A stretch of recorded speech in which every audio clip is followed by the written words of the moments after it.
यहाँ से देखिए जो होगा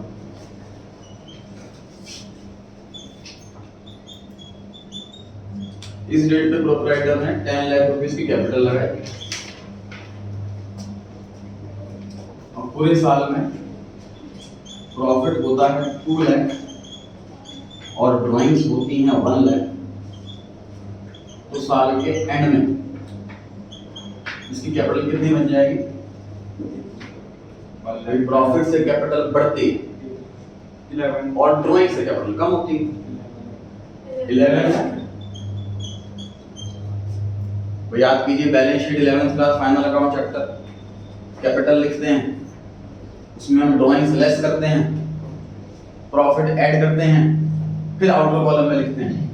ठीक है, तो इसको नाम दे रहे हैं हम ओपनिंग कैपिटल। ये हमने अकाउंटिंग इक्वेशन चैप्टर में भी सीखा था 11th क्लास में, अकाउंटिंग इक्वेशन चैप्टर के अंदर। इसे बोलते हैं ओपनिंग कैपिटल और इसे बोलते हैं क्लोजिंग कैपिटल। इतनी इंफॉर्मेशन क्वेश्चन में अवेलेबल है और क्वेश्चन में लिखा हुआ है कि इंटरेस्ट ऑन कैपिटल निकालो 20% के हिसाब से। नाउ द क्वेश्चन इज कि 20% किसका करें, 10 लाख का कि 11 लाख का? इस पर चर्चा करनी है। सजेशन दे ओपनिंग पर आपके हिसाब से, और कोई आंसर? क्लोजिंग पर। ओपनिंग की वजह जो कैपिटल स्टार्टिंग में लगाई है तो बिना प्रॉफिट और बिना ड्राइंग्स के उसी पर इंटरेस्ट देना चाहिए। वजह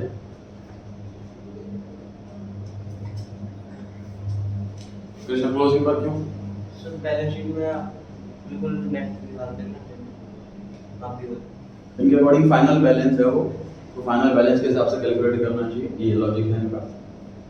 इनका लॉजिक है सर कुछ भी अगर ऐसा ना हो ऐसे वाले कैपिटल में निकाला जाना चाहिए। सुनिए करेक्ट आंसर है ओपनिंग कैपिटल। समझिए इस चीज को। इसको आप देखो कैपिटल को ना क्यों समझा करो कि मैं बैंक में पैसा जमा कर रहा हूं प्रोप्राइटर के एंगल से। मान लीजिए मैं बैंक में 10 लाख रुपए जमा कर रहा हूं, पूरे साल के एंड में वो 11 लाख रुपए बन गया, चार्जेस वार्जेस लेस हुए और कुछ इंटरेस्ट ऐड हुआ, इतना हो गया क्लोजिंग बैलेंस। बैंक मुझे इंटरेस्ट किस चीज पर देगा? जितना मैंने पैसा एक्चुअल में अपनी जेब से लगाया। समझ आ रही है बात? जितना एक्चुअल में पैसा मैंने अपनी जेब से लगाया है, बैंक में जमा करा है, बैंक उस पर मुझे ब्याज देगा। ठीक है, ना कि ब्याज पे ब्याज देगा। 11 लाख पे इंटरेस्ट देने का मतलब मैं प्रॉफिट पर भी इंटरेस्ट दे रहा हूं। समझो उस चीज को। 11 लाख प्रॉफिट इंक्लूड है ना, तो प्रॉफिट पे भी इंटरेस्ट मिल रहा है, जबकि इंटरेस्ट कैपिटल पे है, प्रॉफिट पे नहीं। ठीक है, तो हमें इंटरेस्ट हमेशा जो देना है वो ओपनिंग वाली कैपिटल पे देना। ध्यान रहेगी ये बात, ध्यान रहेगी बात।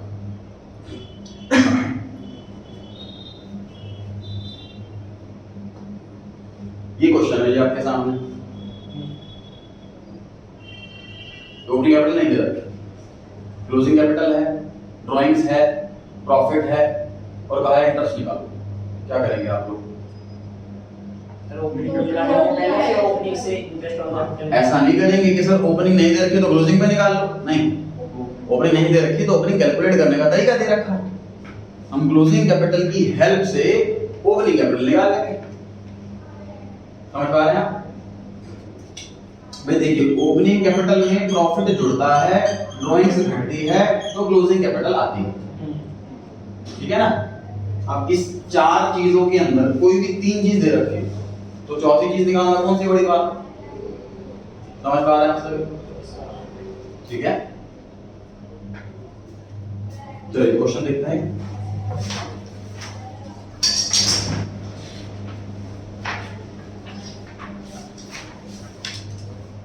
Page number 7 question number 5। Page number 7 question number 5। सबसे नीचे वाला फाइल, सबसे ऊपर वाला नहीं, सबसे नीचे वाला फाइल पढ़ रहे हैं। From the following balance sheet of ginger and garlic, ये पार्टनर्स के नाम है। Calculate interest on capital at the rate 6% per annum for the year ended 31 March 2020। Interest निकालना है, रेट 6%। एसेट्स में दे रखी है सर फिक्स्ड एसेट्स है 6 लाख रुपए की, जिंजर की ड्राइंग 80,000, अदर एसेट्स 120,000, टोटल आ गया। लायबिलिटी साइड पे आते हैं, gingers capital 320, garlic capital 280, PNL appropriation account 2089, current year है कि प्रीवियस ईयर है? Current year. कैसे पता लगा? क्वेश्चन की फर्स्ट लाइन में भी लिखा हुआ है कि जो ईयर है 2019 में एंड हो रहा है और प्रॉफिट भी 2018-19 का दे रखा है, मतलब करंट ईयर का। सबसे लास्ट में लिखा हुआ है during the year gingers drawings were 80,000 and garlic drawings were 1 lakh, profit for the year was 3 lakh. Sir profit अंदर दे रखा है 2 लाख, बाहर दे रखा है 3 लाख, क्या गड़बड़?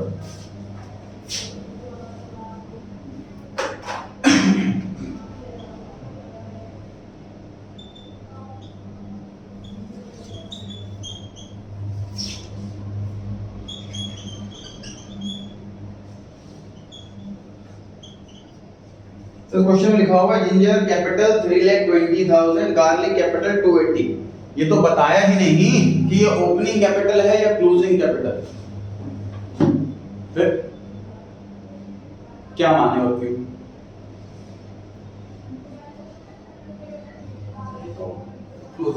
क्लोजिंग कैपिटल क्यों?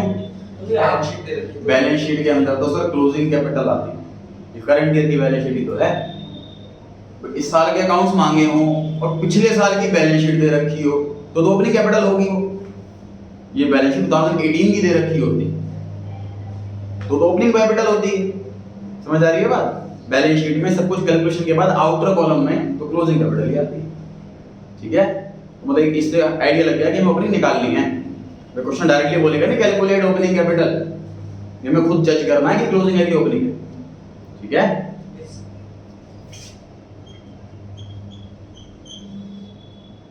नोटिंग कुछ भी नहीं करनी है आपको, सिर्फ और सिर्फ बोर्ड पे देखना है, समझने की कोशिश करनी है। देखिए क्वेश्चन बहुत सारे हैं हर टॉपिक के अंदर, थोड़ी सी मैं क्लैरिफिकेशन देना चाह रहा हूँ उस चीज की। हर टॉपिक के अंदर क्वेश्चन बहुत सारे हैं, तो मेरे पास पढ़ाने के 2 तरीके हो सकते हैं। एक मैं बहुत सारे क्वेश्चंस कराऊं, लेकिन मैं फिर एक्सप्लेनेशन में टाइम मुझे बचाना पड़ेगा, डिटेलिंग में टाइम बचाना पड़ेगा, लॉजिक में टाइम बचाना पड़ेगा, जो मेजॉरिटी टीचर्स करते हैं। मेरी कोशिश रहती है कि हर वैरायटी का आपको एक क्वेश्चन करा दूंगा, लेकिन मैं पूरा टाइम एक्सप्लेनेशन में लगाऊं, लॉजिक में लगाऊं, डिटेलिंग में लगाऊं, कॉन्सेप्ट में लगाऊं। तो कॉन्सेप्ट स्ट्रांग हो गया, हर टाइप का एक क्वेश्चन हो गया, तो फिर आप अपने पास से कितने क्वेश्चन की प्रैक्टिस कर सकते हैं। तो इसलिए सारी वैरायटी के क्वेश्चन है, लेकिन प्रैक्टिस के लिए बहुत सारे क्वेश्चन नहीं, तो आपको घर पे प्रैक्टिस बहुत ज्यादा करनी है। सिर्फ क्लास में आकर के आपको कॉन्सेप्ट पक्का स्ट्रांग हो जाएगा, लेकिन मार्क्स नहीं आएंगे जब तक घर पे नए क्वेश्चन खुद से ट्राई नहीं करोगे। तो ये ध्यान रखना है। चलिए ड्राइंग्स में ऐड करूं कि लेस करूं? ये समझ पा रहे हैं ऐड क्यों कर रहे हैं? तो कैपिटल में तो हम ड्राइंग्स लेस करते हैं, फाइनल अकाउंट में ही चैप्टर में सीखा था। अब ऐड क्यों कर रहे हैं? देख लो, ओपनिंग कैपिटल प्लस प्रॉफिट ये फॉर्मूला था, और मुझे ये कैलकुलेट करना, तो मैं इन दोनों को इधर लेके जाऊंगा ना, साइन चेंज हो जाएगा, है ना? क्लोजिंग कैपिटल ये बन गया माइनस प्रॉफिट और ये बन गया प्लस अकाउंट, इसलिए ड्राइंग प्लस हो रही है। समझ आ रही है बात? तो ये लॉजिक बहुत से समझना अच्छा है कि सर हमने अभी तक 11th में याद किया था ड्राइंग माइनस होती है, क्योंकि वो ओपनिंग कैपिटल होती थी। ट्रायल बैलेंस के अंदर जो कैपिटल दी होती है वो ओपनिंग कैपिटल होती है, उसमें ड्राइंग्स लेस होती है, प्रॉफिट ऐड होता है, तो बैलेंस शीट में क्लोजिंग कैपिटल आती है। हमें ट्रायल बैलेंस नहीं दे रखा, बैलेंस शीट दे रखी है, इसका मतलब क्लोजिंग कैपिटल दे रखी है, और हमें ओपनिंग जाननी है। ओपनिंग क्यों जाननी है? क्योंकि इंटरेस्ट ओपनिंग पे कैलकुलेट होता है। ड्राइंग्स ऐड हो रही है, ड्राइंग्स है 80,000 और 1 लाख।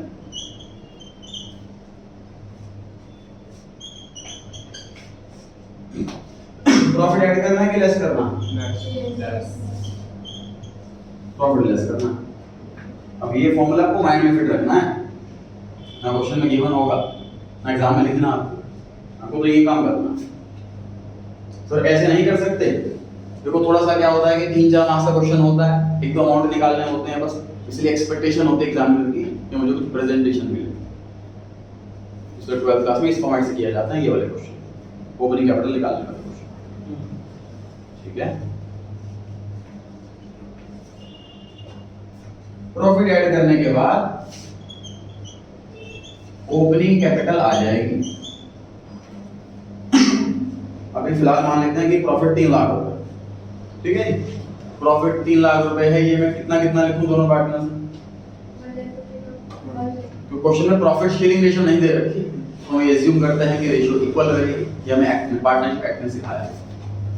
अभी नोट कुछ भी नहीं करना, ठीक है। फिर जो कैपिटल आ जाएगी वो ओपनिंग कैपिटल होगी, उसका 6% कर देंगे तो इंटरेस्ट आ जाएगा। बिल्कुल इजी यहाँ पर, बिल्कुल इजी है। अब आगे सुनो, ये सब प्रॉफिट दो क्यों दे रखे हैं?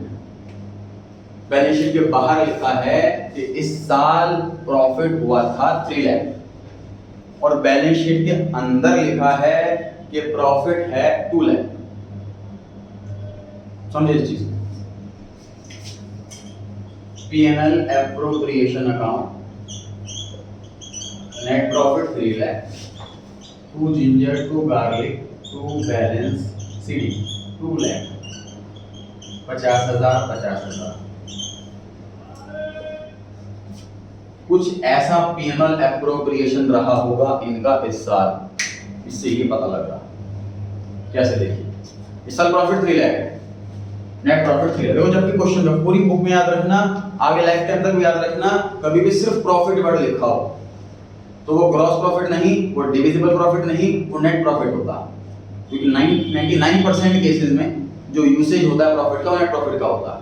टैक्स नेट प्रॉफिट पे कैलकुलेट करना होता है, इन्वेस्टर नेट प्रॉफिट के बेस पर जज करता है कि कंपनी ग्रो कर रही है कि नहीं कर रही। तो उससे ज्यादा यूज होने वाला प्रॉफिट नेट प्रॉफिट होता है। तो कभी क्वेश्चन में सिर्फ प्रॉफिट लिखा हो तो उसे नेट प्रॉफिट ही एज्यूम करें, कोई और इन्फॉर्मेशन नहीं है। तो नेट प्रॉफिट 3 लाख रुपए, ठीक है। और देखो बैलेंस शीट, देखो पार्टनर से क्या बोला, सुनो ध्यान से। पार्टनर ने अकाउंटेंट को बोला प्रॉफिट कितना हुआ, अकाउंटेंट ने बोला 3 लाख प्रॉफिट हुआ है। तो उसने कहा कि आने वाले आगे जाके खर्चे आने वाले हैं काफी सारे, तो एक काम करो, अभी तुम हमें सिर्फ 50,000 रुपए बांट दो, मतलब 1 लाख रुपए प्रॉफिट बांट दो हम दोनों पार्टनर्स में, बाकी 2 लाख का प्रॉफिट पड़े रहने दो बिजनेस के अंदर। टू बैलेंस CD 2 लाख और 1 लाख प्रॉफिट बांट दिया 50,000। सर ये बातें कहाँ लिखी हुई हैं? ये बातें हमें पता लगानी है कैसे, बैलेंस शीट के अंदर क्या कर रहा है P&L एप्रोप्रिएशन, इसका तो रोल ही नहीं है बैलेंस शीट के अंदर। तो डेफिनेटली ये प्रॉफिट डिविजिबल है बट डिवाइड हुआ नहीं पार्टनर्स में, पार्टनर ने मना कर दिया, आगे जाके बिजनेस के अंदर ही पैसा रह जाएगा, यूज कर लेंगे। 2 लाख का प्रॉफिट बटा ही नहीं है पार्टनर्स में, तभी बैलेंस शीट के अंदर आ रहा। Normally P&L appropriation balance sheet के अंदर आता ही नहीं है। समझ आ रही है बात? तो इससे इंडिकेट होता है कि 2 लाख का प्रॉफिट बटा ही नहीं है, एक्चुअल में बटा है प्रॉफिट सिर्फ 1 लाख, इसलिए मैं इसको चेंज करके यहां कर रहा हूं 50,000। क्लियर हुई बात? टोटल 3 लाख का प्रॉफिट था, उसमें से 2 लाख का बच गया, मतलब 1 लाख का बट गया। 1 लाख का बटा 2 लोगों में, तो कितना कितना 50,000। क्लियर है कि डाउट है?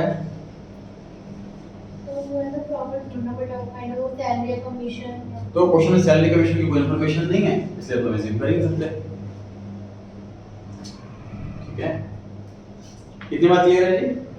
Profit and loss appropriation liability side क्यों दिया हुआ है? सर रिजर्व याद है, हमने चैप्टर किया था, चैप्टर नंबर 16 11th क्लास में, provisions and reserves. Reserve profit का वो पार्ट है जो हमने नहीं बांटा पार्टनर्स में, प्रोप्राइटर में, उसको लायबिलिटी साइड में लिखते हैं। क्यों, क्या लॉजिक है इसके पीछे? सुने ध्यान से। मानिए मैंने बैंक में अकाउंट खोला, 10 लाख रुपए जमा कर दिए, उसमें 1 लाख रुपए इंटरेस्ट बना। अब बैंक वाले सपोज मुझे कॉल करते हैं कि 1 लाख रुपए आपका इंटरेस्ट बनता है, आप आकर के ले जाओ। तो मैंने कहा नहीं, मैं बाद में जाऊंगा, अकाउंट में पड़े रहने दो। तो क्या बैंक वालों के लिए 1 लाख रुपए लायबिलिटी है कि नहीं है? मैं कभी पैसे मांग सकता हूँ, देना पड़ेगा बैंक वालों को। रिजर्व बिल्कुल इसी तरह। अब बिजनेस पे आ जाओ, मैं बिजनेस का अकाउंटेंट हूँ, ओनर ने 10 लाख रुपए कैपिटल लगाई, प्रॉफिट हुआ उसमें 1 लाख रुपए, नॉर्मल का तो 1 लाख का प्रॉफिट है, आपके अकाउंट में जोड़ देता हूँ मैं और आप ले जाना इसको जब चाहे आपका पैसा। वो कहता नहीं बिजनेस पड़े रहने दो, रिजर्व बना दो उसका, पड़े रहने दो बिजनेस के अंदर, मैं बाद में देख लूंगा, चाहिए होगा तो ले जाऊंगा। मैंने रिजर्व बना दिया, पैसा उसी का है, कभी ले सकता है, हमारी लायबिलिटी। एसेट प्रोप्राइटर के लिए है, लाइबिलिटी बिजनेस के लिए है, अकाउंटेंट बिजनेस के लिए, ठीक है, क्लियर हुई बात। इसलिए तो प्रॉफिट और कैपिटल का दोनों का क्रेडिट नेचर होता है, क्योंकि सारा प्रॉफिट हमारी लाइबिलिटी बन जाता है। जितना भी प्रॉफिट बिजनेस के अंदर होता है वो अल्टीमेटली हमारे लिए लाइबिलिटी बन जाता है, क्योंकि जितना प्रॉफिट है हम ओनर को देना। जैसे लोन पे इंटरेस्ट देते हैं उसी तरीके से कैपिटल प्रॉफिट देते हैं, इसलिए क्रेडिट नेचर होता है तीनों का, कैपिटल, लायबिलिटी, रेवेन्यू, तीनों का क्रेडिट नेचर इसीलिए होता है। ये बात क्लियर हुई प्रॉफिट वाली। पढ़ सकते हैं ये आगे सुनो, अभी कंप्लीट नहीं हुआ। देखिए सर, कैपिटल जब ओनर लगाता है तो हम उसे क्रेडिट करते हैं, जैसे cash account, debit to capital account, ये एंट्री पास करते हैं। और जब ओनर पैसा निकालता है अकाउंट से तो हम एंट्री पास करते हैं drawings debit to cash account, correct है जी। ड्राइंग्स नाम से नया अकाउंट बोलते हैं और उसमें लिख देते हैं जितना पैसा उसने निकाला। जब साल का एंड आता है तब हम ड्राइंग्स अकाउंट को क्लोज कर देते हैं by transferring to capital account. Drawings का डेबिट बैलेंस होता है तो खत्म करने के लिए ड्राइंग्स को डेबिट करेंगे तो एंट्री करेक्ट करेंगे, एंट्री बनेगी कैपिटल डेबिट टू ड्राइंग्स। इसीलिए बैलेंस शीट के अंदर ड्राइंग्स नहीं आती। अभी तक हम प्रोप्राइटरशिप में क्या करते थे कि बैलेंस शीट के अंदर ही कि capital add profit less drawings. Actual में ये सारा काम कैपिटल अकाउंट के अंदर होता है। कैपिटल अकाउंट प्रिपेयर होता है, लेजर प्रिपेयर होता है, उसमें लिखा जाता है बाय बैलेंस बीडी, फिर प्रॉफिट लिखा जाता है, फिर ड्राइंग्स लेस की जाती हैं, फिर बैलेंस सीडी आता है, वो बैलेंस शीट में आता है। प्रैक्टिकली ऐसा होता है, वो लेजर हमसे मांगा नहीं जाता कैपिटल अकाउंट का, इसलिए हम बैलेंस शीट के अंदर ही वो काम कर देते हैं, शॉर्टकट सा कर लेते हैं। समझ आ रही है बात? तो ड्राइंग्स कैपिटल में लेस होने के बाद खत्म हो जाती है ड्राइंग्स और बची हुई कैपिटल बैलेंस शीट के अंदर आती है। समझ पा रहे हैं आप? इस क्वेश्चन में जिंजर की ड्राइंग दे रखी है 80,000 रुपए बैलेंस शीट के अंदर, तो ये क्या इंडिकेट हो रहा?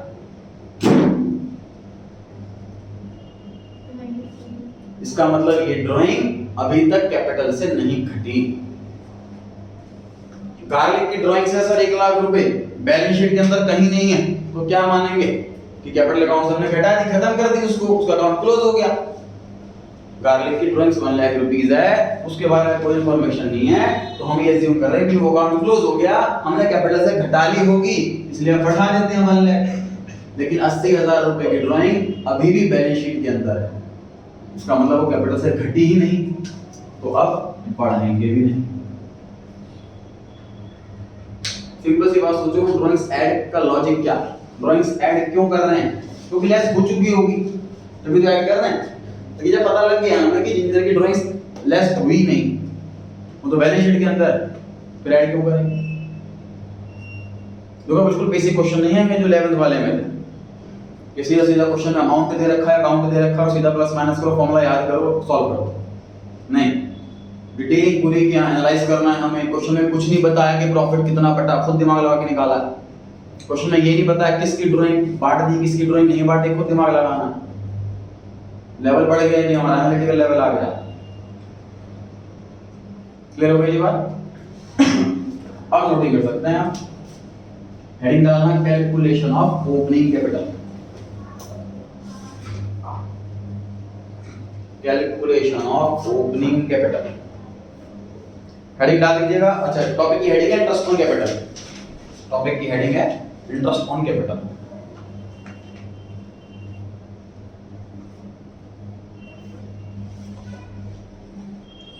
आपने इंटरेस्ट ऑन ड्राइंग क्यों लिखा?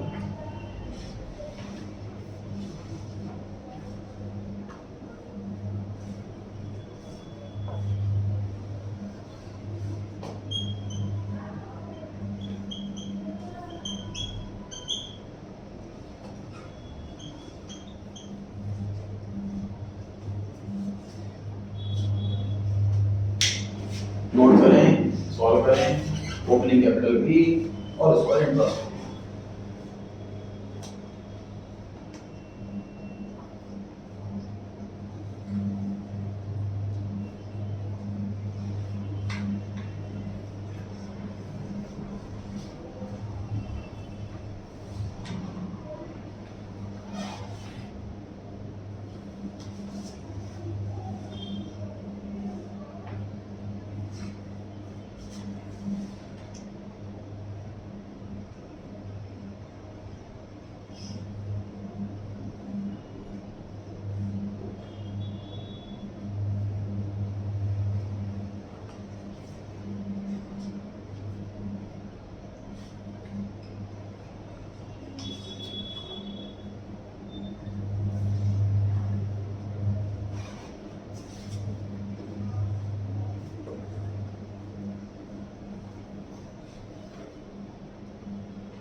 बताइए ओपनिंग कैपिटल कितनी आई? 2,70,000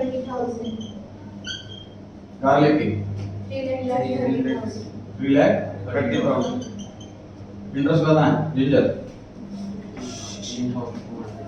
16,200 गार्लिक 19,800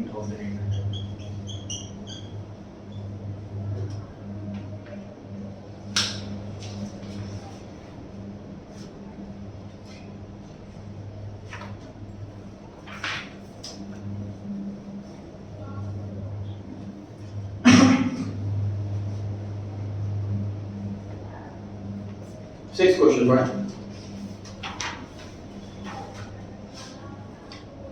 क्वेश्चन को 5 और 6 गलती से प्रिंट हो गया पूरा सेम चेक करें एक बार पूरा ही क्वेश्चन सेम है।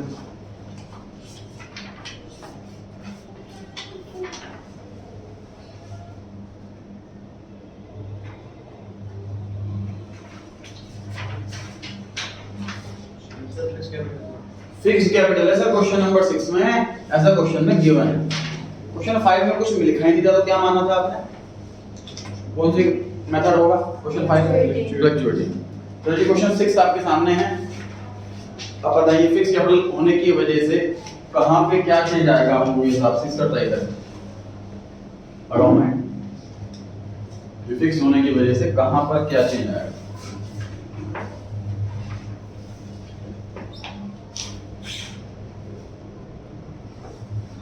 क्या हम प्लस नहीं करेंगे, क्या माइनस नहीं करेंगे या फिर सेम रहेगा, ट्राई कीजिए।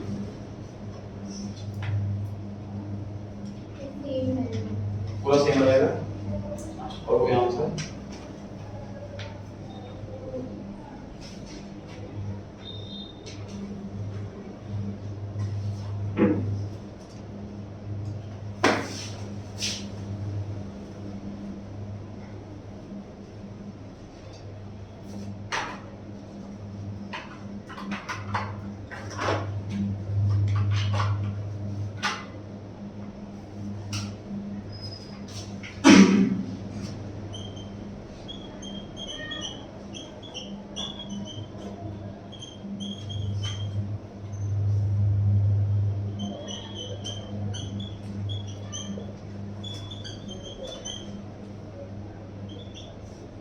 ये है क्वेश्चन नंबर 6 का आंसर।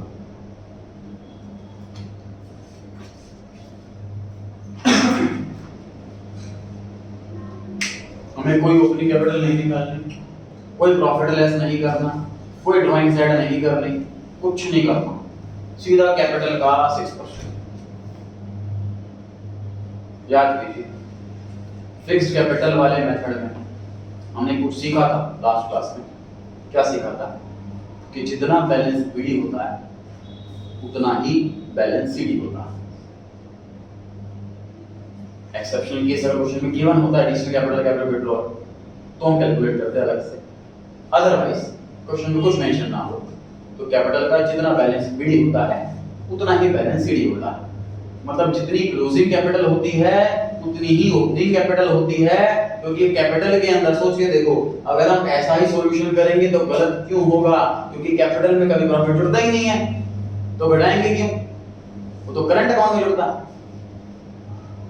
कैपिटल में से ड्राइंग हम ऐड करेंगे ही नहीं क्योंकि कैपिटल में ड्राइंग लेस होती ही नहीं, वो तो करंट अकाउंट में होती है। करंट अकाउंट बैलेंस दे नहीं रखा। समझ आ रही है बात? हमें सिर्फ कैपिटल का बैलेंस दे रखा है और कैपिटल में कुछ एडलेस होता ही नहीं है। इसका मतलब यही क्लोजिंग कैपिटल है और यही ओपनिंग कैपिटल होगी, इसलिए इसी पर डायरेक्ट इंटरेस्ट निकाल दिया जाएगा। मतलब इस टॉपिक एग्जाम में वाला टॉपिक आ जाए तो दुआ करें फिक्स कैपिटल वाला मेथड आ जाए, ये सारा काम बच जाएगा, सीधा आंसर ही मिल जाएगा। ठीक बात है? सर इसमें पूरे एक एनम का निकाल लेंगे। हां 12 महीने का होगा ना, मैंने मल्टीप्लाई कुछ मंथली लिखी थी 12 महीने का हो गया। सर 6 मंथ का भी ऐसे हो सकता है। वजह कैपिटल तो स्टार्टिंग में लगा देता है इंसान, पूरे साल लगी रहती है। एडिशनल कैपिटल लगाएंगे, लगाई होगी तो उसको निकालेंगे इंटरेस्ट अलग से, उसके भी क्वेश्चन करेंगे आज ही।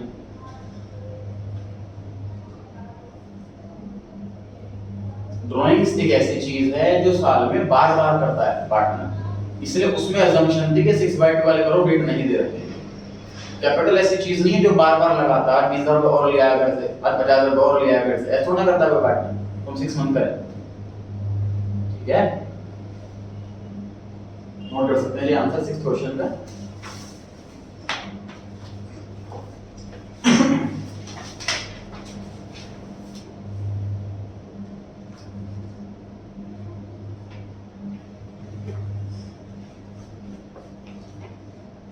सर एप्रोप्रिएशन के बारे में हमने पढ़ा है डिस्ट्रीब्यूशन। क्वेश्चन अगर ऐसा आ जाए कि इंटरेस्ट ऑन कैपिटल का रेट मेंशन नहीं है तो किस रेट से इंटरेस्ट देंगे बताइए? नहीं देंगे, तो इंटरेस्ट ऑन कैपिटल के लिए कोई रेट है ही नहीं, उसी बहन का रेट है वो तो लोन के लिए रेट है। ठीक।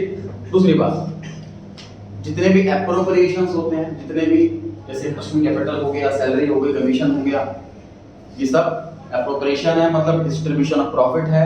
All are subject to profit, subject to availability of profit. मतलब इस साल भले डेट में लिखा हुआ कि इंटरेस्ट ऑन कैपिटल देना 12% के रेट से, बट इस साल प्रॉफिट नहीं हुआ तो इंटरेस्ट ऑन कैपिटल नहीं दिया जाएगा।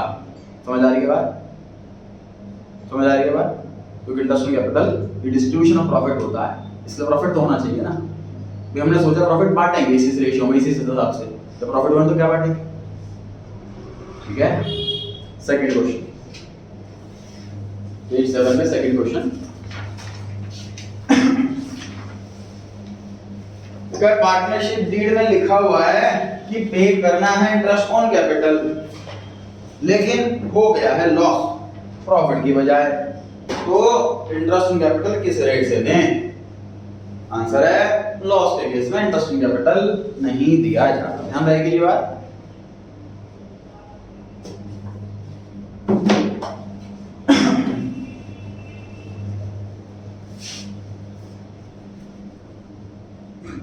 रिपोर्ट पे देखें,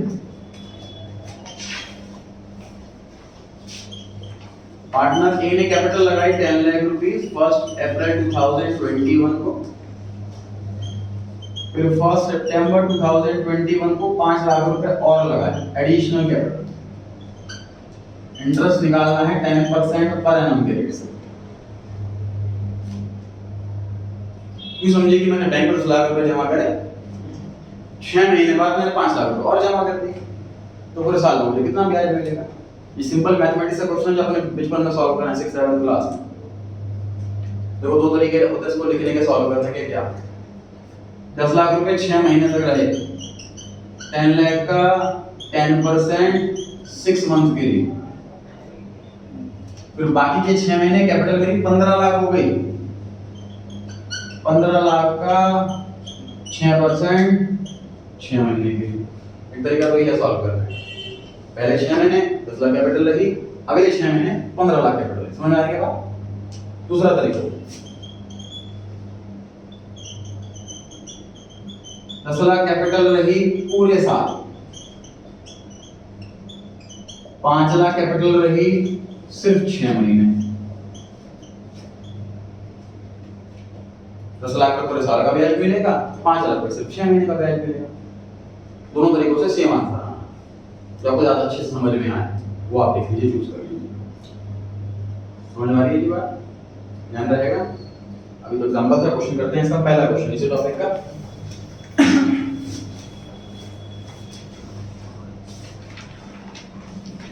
पहले क्वेश्चन में लिखा हुआ है कि ए और बी ने स्टार्ट करा बिजनेस, कैपिटल लगा करके ए ने लगाए 30 लाख और बी ने लगाए 20 लाख। ऑन 1 अक्टूबर 2013, कितना महीने बाद? 6 महीने। अच्छा मैंने डेट कर दी थी इसमें, अक्टूबर था, 6 महीने बाद, 1 अक्टूबर 6 महीने बाद they decided that their capital should be 25 lakh each। उन्होंने सोचा भाई हमारा कैपिटल बराबर कर लेते हैं, 25 लाख रुपए कर लेते हैं। A necessary adjustment in capital were made by introducing or withdrawing by check। तो बताइए ए ने पैसे निकाले के डाले? निकाले, -5 लाख, और इसने पैसे डाले। आप शुरू हो जाइए। पहले 6 महीने यहाँ पर 25 लाख, 30 लाख, अगले 6 महीने 25 लाख। पहले 6 महीने 20 लाख, अगले 6 महीने 25 लाख। सही है? सर एक बार दोबारा कैपिटल से 30 लाख से 20 लाख लगाई 6 महीने में लगाओगे मैं पैसे ज्यादा क्यों लगाऊं भाई तो कम क्यों लगा रहा है कैपिटल बराबर कर लेते हैं तो कहता है 5 लाख रुपए मैं ले जाता हूं दुकान से 5 लाख रुपए तो घर से लेकर गया कैपिटल तेरी 25 हो जाएगी मेरी 25 हो जाएगी ठीक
मिस्टर ए का पहले 30 लाख 6 महीने पर फिर 25 लाख 6 महीने का मिस्टर बी का पहले 6 महीने में 20 लाख और अगले 6 महीने में 25 lakh rate of interest question में 5% गिवन है 5% के हिसाब से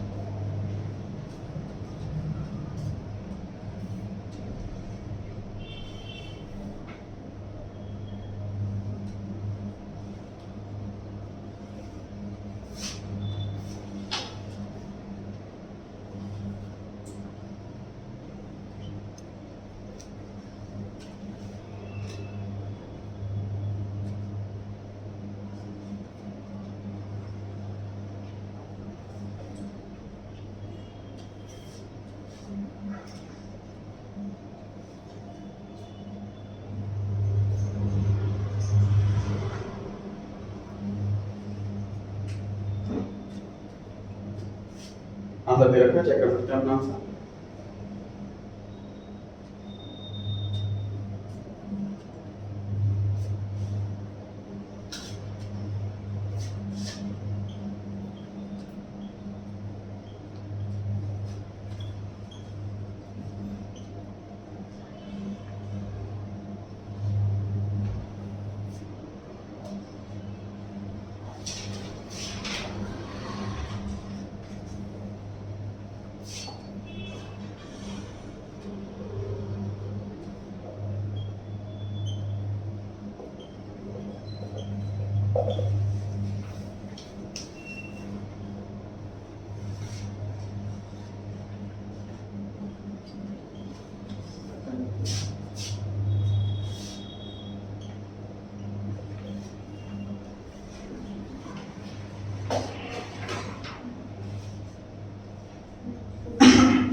डन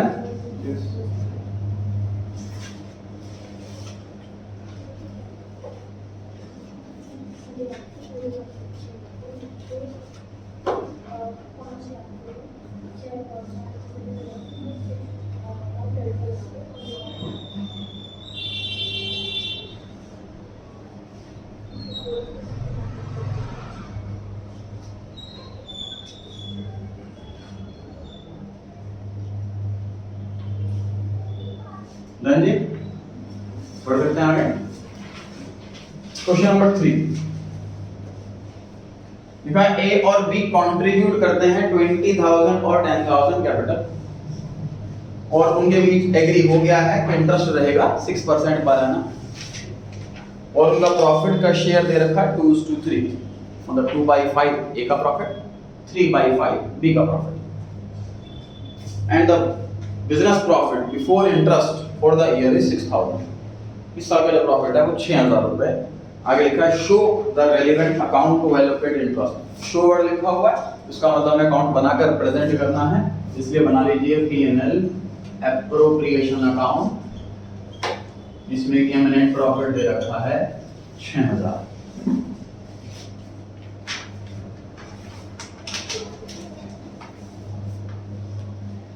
पॉइंट नंबर 1 में क्या लिखा हुआ जी 5 केस है, मतलब ये काउंट हमें इस क्वेश्चन में 5 बार बनाना।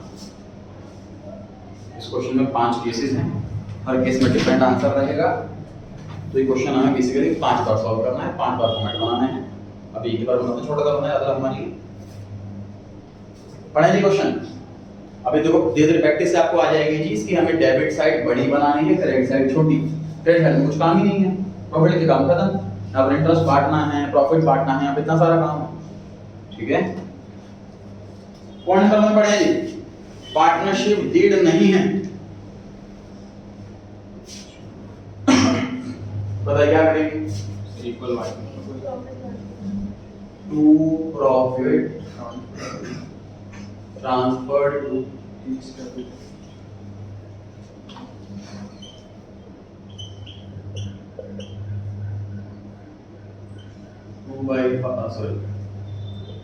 One by to.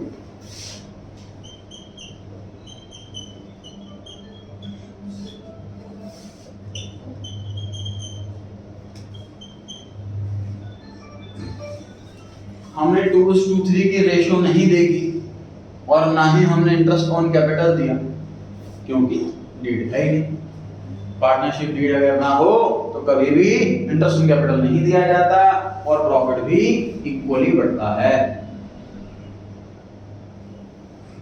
तो ये आंसर रहेगा पहले केस में।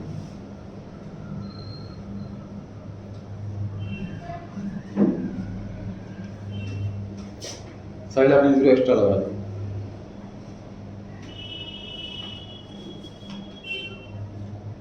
सेकंड केस पे आए हैं, नोट कर लिया सभी ने।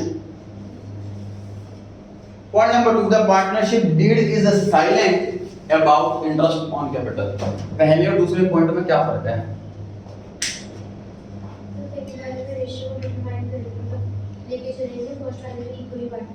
बिल्कुल सही आंसर है। फर्स्ट वाले केस में पूरी डीड ही नहीं है, सेकंड वाले केस में डीड तो है लेकिन हमने उसमें इंटरेस्ट ऑन कैपिटल के बारे में कुछ भी नहीं लिखवाया। इंटरेस्ट कैपिटल के बारे में कुछ भी नहीं लिखा हुआ अगर तो इंटरेस्ट कैपिटल नहीं देंगे, प्रॉफिट बांट देंगे जो रेशियो डीड में लिखी हुई है और 2:3 की रेशियो लिखी हुई है, तो बस रेशियो आ जाएगी इस बार 2/5 और 3/5।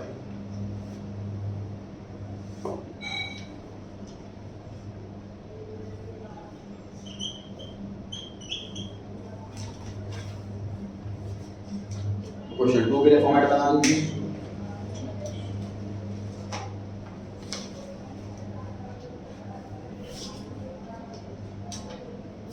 यहाँ पर क्वेश्चन नंबर 2 का हुआ।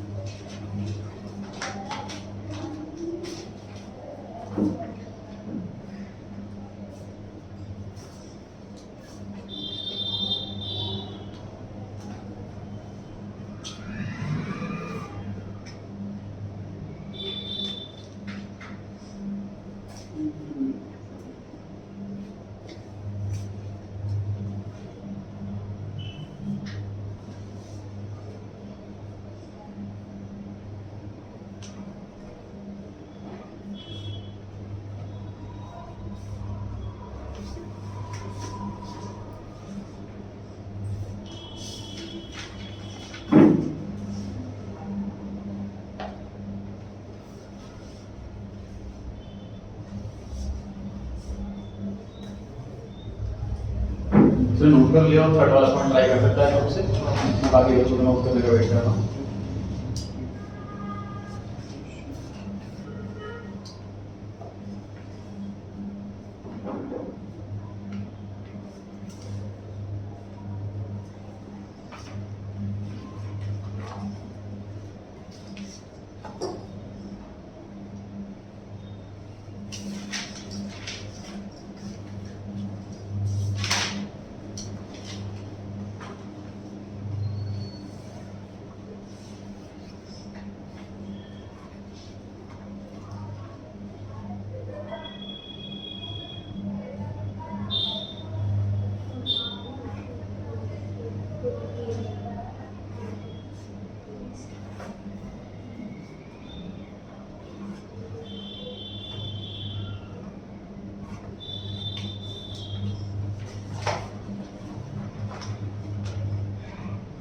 बड़े थर्ड केस पे आया है। थर्ड केस में लिखा partnership deed says interest on capital is to be treated as an appropriation. तो डीड में लिखी हुई है बात इंटरेस्ट ऑन कैपिटल के रिगार्डिंग, तो इंटरेस्ट ऑन कैपिटल डेफिनेटली देंगे।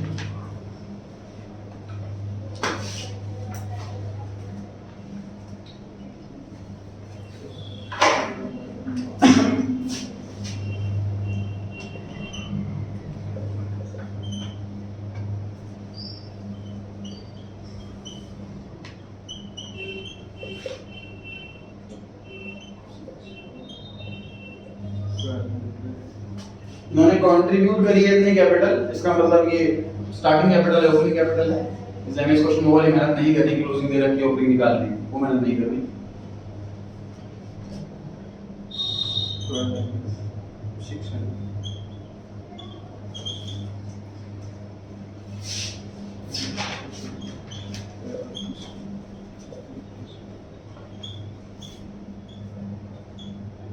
प्रॉफिट कितना बचा? 4,200।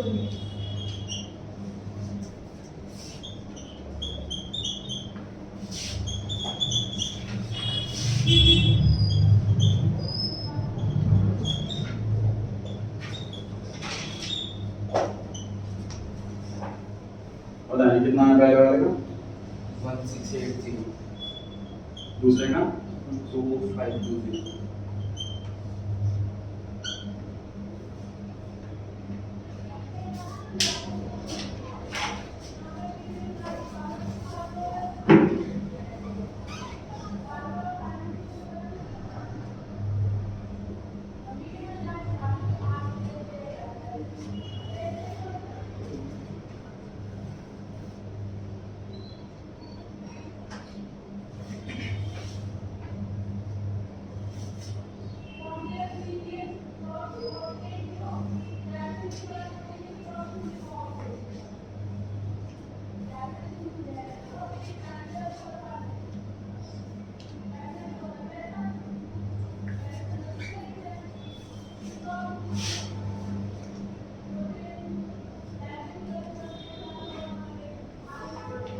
सेकंड केस और फोर्थ केस में फर्क पड़ा नोट करने के बाद।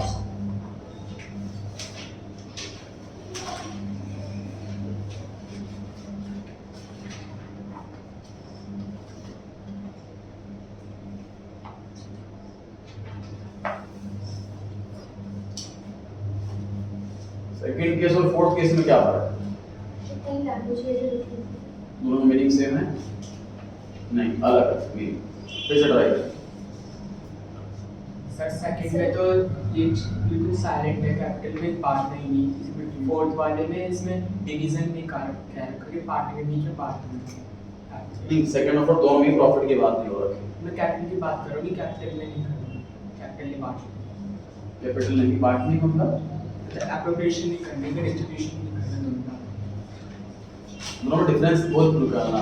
सर सेकंड में लिखा है इंटरेस्ट ऑन कैपिटल देना ही नहीं है, और फोर्थ में लिखा है देना है लेकिन कितना परसेंट देना है वो नहीं देना। थोड़ा क्रैश करता हूं उसको। पॉइंट नंबर 2 में लिखा है कि लिखा ही नहीं, वीडियो में लिखा ही नहीं, कुछ भी मेंशन नहीं। और फोर्थ पॉइंट क्या था कि पार्टनरशिप डीड में इंटरेस्ट ऑन कैपिटल लिखा है, बट उसे ट्रीट कैसे करना इसके बारे में कुछ भी नहीं है। अभी क्या मतलब है ट्रीट कैसे करना? तो देखिए, कोई भी चीज जो पैसा जाए फॉर्म से, वो दो ही तरीके से ट्रीट हो सकता है, या तो चार्ज या एप्रोप्रिएशन। चार्ज मतलब कंपलसरी एक्सपेंस, तो देना ही देना, प्रॉफिट हो या ना हो। एप्रोप्रिएशन मतलब डिस्ट्रीब्यूशन ऑफ प्रॉफिट, प्रॉफिट होगा तो देंगे। तो अब ट्रीट कैसे करना है ये कुछ मेंशन नहीं है, समझ आ रही है बात? तो क्या मेंशन, क्या एज्यूम करना चाहिए इसको? एप्रोप्रिएशन एज्यूम करना चाहिए। तो एप्रोप्रिएशन एज्यूम करने के बाद जो आंसर आएगा वो थर्ड केस में हम कर चुके हैं, तो जो आपने आंसर नोट करा है उसमें थर्ड एंड फोर्थ ऐसा लिख दीजिए। यही आंसर थर्ड केस का है, यही आंसर फोर्थ केस का है। एग्जाम में पांचों केस नहीं आएंगे, एग्जाम में 5 में से कोई 1 या 2 केस आएगा, 1 या 2 नंबर में।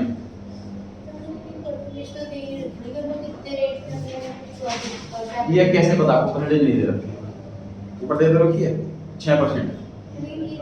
साइलेंट ये पार्टिसिपेट ये साइलेंट ट्रीटमेंट के लिए है, बस देखो साइलेंट अबाउट ट्रीटमेंट, बस ये लिखा हुआ साफ साफ। No interest is given, no interest is not mention, ऐसा कहाँ लिखा हुआ?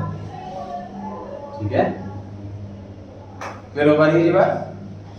आखिरी case, if interest is a charge as per part, question deed में लिखवा दिया तो एग्जांपल मैंने पहले भी दिया इसको पॉकेट मनी से।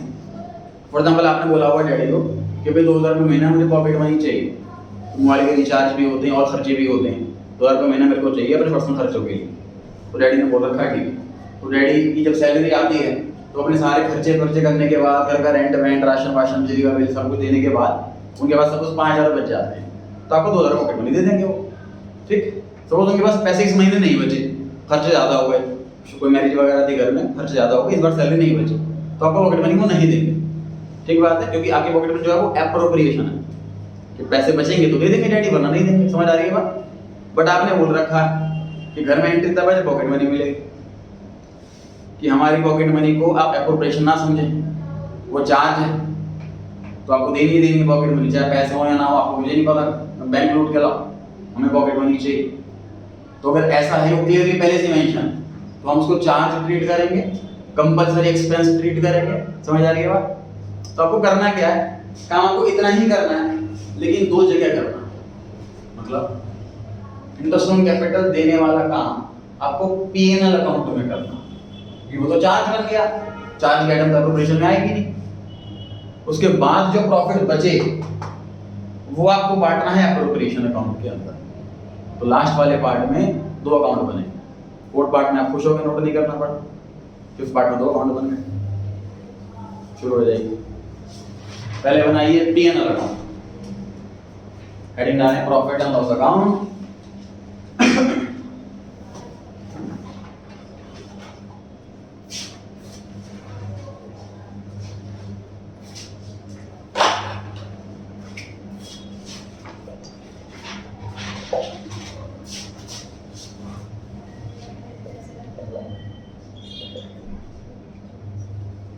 ये रहा जी आंसर पीएनएल अकाउंट।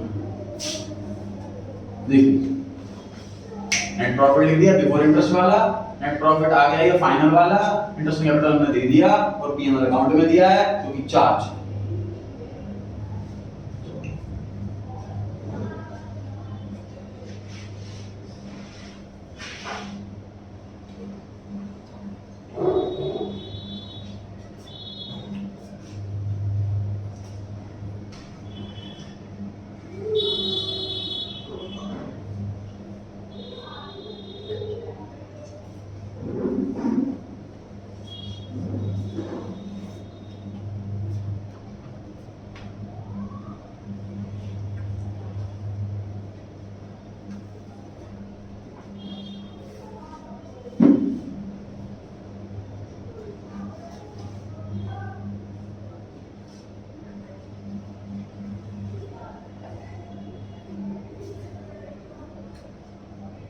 इसको नोट करें, फिर बनाता हूं मैं पीएनएल ऑपरेशन अकाउंट।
नोट कर लिया जी सबने? रब कर सकता हूं? बनाइए पीएनएल ऑपरेशन अकाउंट। मैं क्यों बना, आप लोग बनाओ, चेक करो। छोटे हो चुके आप लोग वेट कर रहे हैं, अभी तक पूछे